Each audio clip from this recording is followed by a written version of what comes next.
Hi friends, a quick note about the episode you're about to see. It was recorded just moments before it was announced that Jimmy Kimmel was going to be back on the air. So we know that that has happened, but we wanted to bring you the episode anyway. Today, network affiliates are literally under fire as the wave of violence comes to our local television news stations. A bomb and a shooting, as well as calls to boycott Disney and ABC. All of that is coming up right now on your 10 Minutes of Truth from Barrett and Baxa. You're listening to Barrett and Baxa. Real stories, raw takes, and the slow, strange death of traditional media. So 2 men were arrested for placing a bomb under a Fox 13 news van. Adib Nasir and Adil Justice Ahmed Nasir are the 2 men allegedly put the bomb under a Fox News van in the Salt Lake City area. The suspects admitted that the explosives were real when questioned by the FBI, and authorities say that the suspect's action posed a, quote, significant risk of mass casualties. Apparently, it was some kind of a pipe bomb, and it did not go off. They actually lit it, but it never went off, whatever happened. I mean, that was a lucky thing. Which I don't even, I thought bombs don't get lit anymore. I thought they were just like, maybe timers. I don't know if it had a timer or some kind of, I don't think they've revealed that. But like all we know is that it failed, but it could have been a mass casualty situation. Yes, totally. So, a very bad thing to happen, and that's right in the wake of the arrest of Charlie Kirk's alleged killer.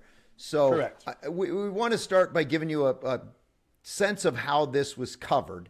It was just a few days after the assassination of Charlie Kirk, of course, so the network that was targeted would be a big part of the story for any real journalist. But apparently that's not a part of the story for the Today Show.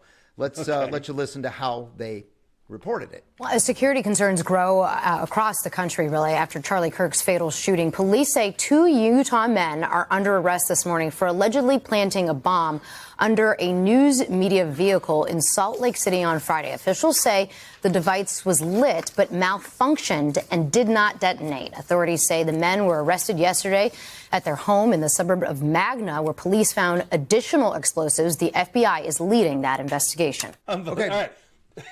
Bob, thoughts? Yeah, first of all, notice that they're just men.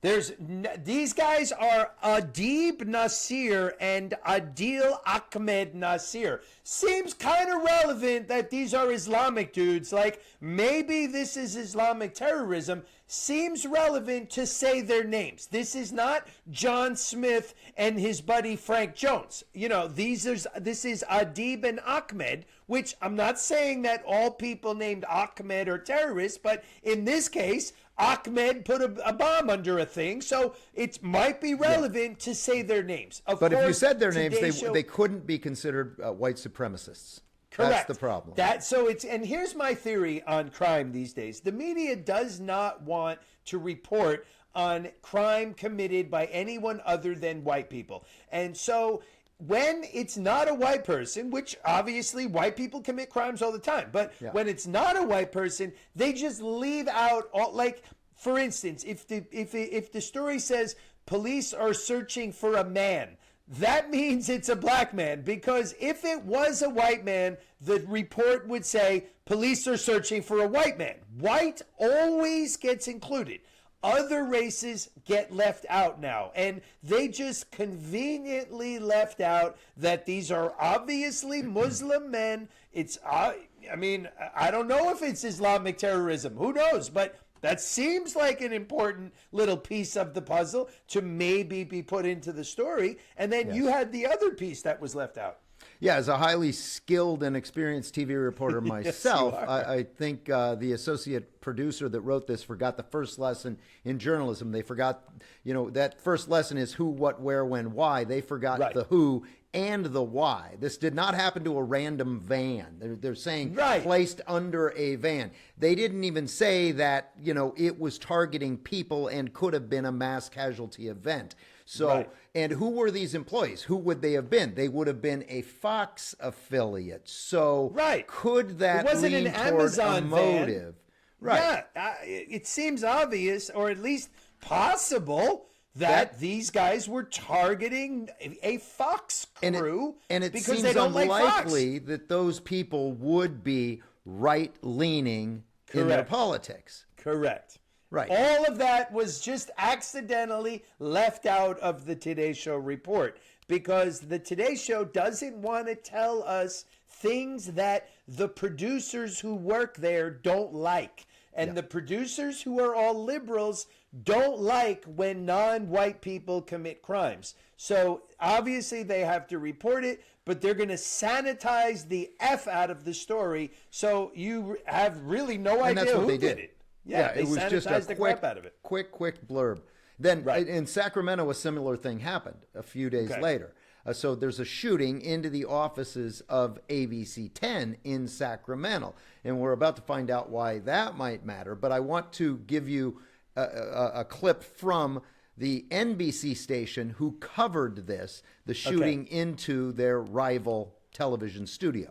64-year-old man named Hannibal Hernandez Santana has been arrested as the suspect in the shooting that led to an investigation here at ABC 10 in Sacramento along Broadway. And as the sun has risen this morning, you can see for yourself plywood over one of the windows in the lobby there. Now, earlier in the day on Friday, police were called here in response to shots fired from outside the ABC 10's building. No one was injured despite the building being occupied at the time.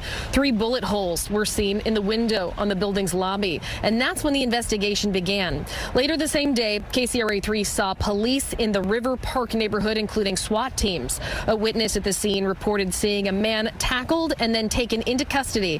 Now, I heard no mention of the name Jimmy Kimmel. Wouldn't a reporter say, on the day after the Jimmy Kimmel brouhaha, some dude shot up the local ABC station? Like, this dude doesn't know that this station had nothing to do with the Jimmy Kimmel firing. He sees ABC. In his mind, ABC fired Jimmy Kimmel. Oh, here's the ABC building. Let me shoot it up. That's an obvious thing to say, and they said none of it. And it goes further than that because this is not just any ABC affiliate. This is a Tegna station, and Tegna is part of that proposed purchase from NextStar. NextStar just happens to be one of the 2 station groups that said that they were going to preempt Jimmy Kimmel even if ABC did not take them off the air. So there are multiple reasons in both of these stories that it is not likely that the violent actions were motivated by right-leaning beliefs. Totally not. And I would say that the most likely thing is people have, for the last 2 days, people are hearing, ABC sucks, ABC is horrible, ABC canceled Jimmy Kimmel. So then this guy has a couple of beers, he's got his gun in the car, he's driving, he goes, oh, there's the ABC station. Let me shoot the front door. I mean, that to me is very plausible and should have been talked about in the story and wasn't. Rob Reiner fears for his life now that Jimmy Kimmel has been taken off the air temporarily. So Spinal Tap came out kind of in the midst of this whole Charlie Kirk assassination Spinal Tap thing. 2. Spinal Tap 2. I haven't heard anything about it. Rob Reiner is on CNN, and of course they make just the slightest mention of the fact that he has a new movie out, but they can't really talk to him about it because I think at the time, he is so politically active, always has been politically active, so they have to ask him about the issue of the day. And we're going to kind of end the show with a little bit of what Rob Reiner thinks of his future in television. Okay, good. Brianna, you're not going to be speaking the way you're not going to be having this program. You're not going to let somebody like me come on and talk. It'll be state-run media, and that's going to be for all television. Well, Rob Reiner, thank you for joining us today. We really appreciate you being here. And by the way, this may be the last time you ever see me. So what is this mental case saying? Like, is he saying that Trump's going to kill him? This is the last time you might see me? Or Trump's going to take over CNN? Like, what is he even saying? He's taking it to such an extreme, and there are people that believe that. There are people out there that believe we've now gone off of this cliff. Didn't bother them when everybody on the right and everybody speaking out against COVID vaccines were being deplatformed. That did not bother them. But at this point, we're going off of a cliff. And Jimmy Kimmel might be back on the air. Yes, and he can go on YouTube right now. He can go on Facebook he can do anything Live. he wants. He can say anything he wants. I can Literally. say Trump sucks, his spray tan's Anytime he awful, wants. and his hair looks stupid. I can say it. Yes. Of course, Those this are all might be the true. last time you ever see me. Well, that's it for this episode of Barrett and Baxa.